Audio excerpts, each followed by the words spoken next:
talk about affordability, because as we all know, that is something on the minds. You already mentioned it of almost every American. How much are people talking about this in your cities, and what is the sort of top challenge with cost of living for your constituents, Mayor Gloria?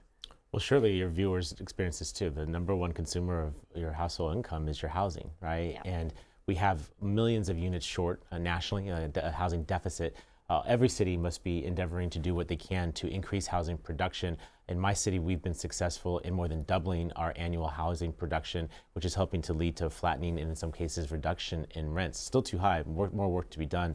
But I believe that mayors can help lead on this issue, but we could certainly use federal partnership to get that done. And I'm hopeful that that can happen. We, from utilities to groceries to gas prices, this is a very top of mind concern.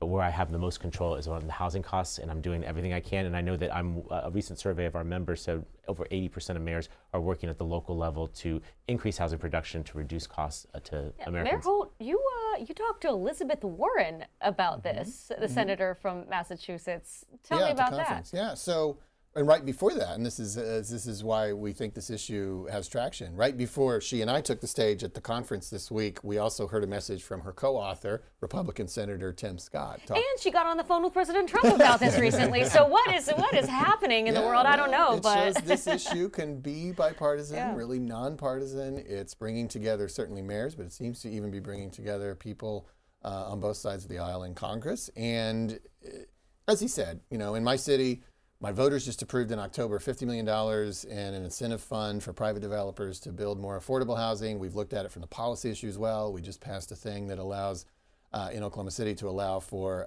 more accessory dwelling units. So we're looking at all those angles. But as he said, hey, everybody should do everything they can. So what can the federal government do? And that's where the legislation by Senator Warren and Senator Scott comes in, as well as on the House side, we have a bipartisan legislation as well from Congressman Flood and Congressman Cleaver. And we're for it all.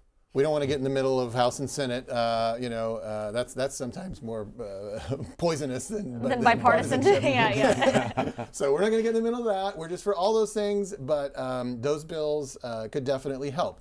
Not anything that we just talked about is like the silver bullet. Yeah. So let's do it all. But it is the mayoral answer, I think, for the most part, to affordability. I mean, others will tell you different, maybe because they have some different ideas, or maybe their cities have a little different politics. But I think where we get the most unity is working on housing.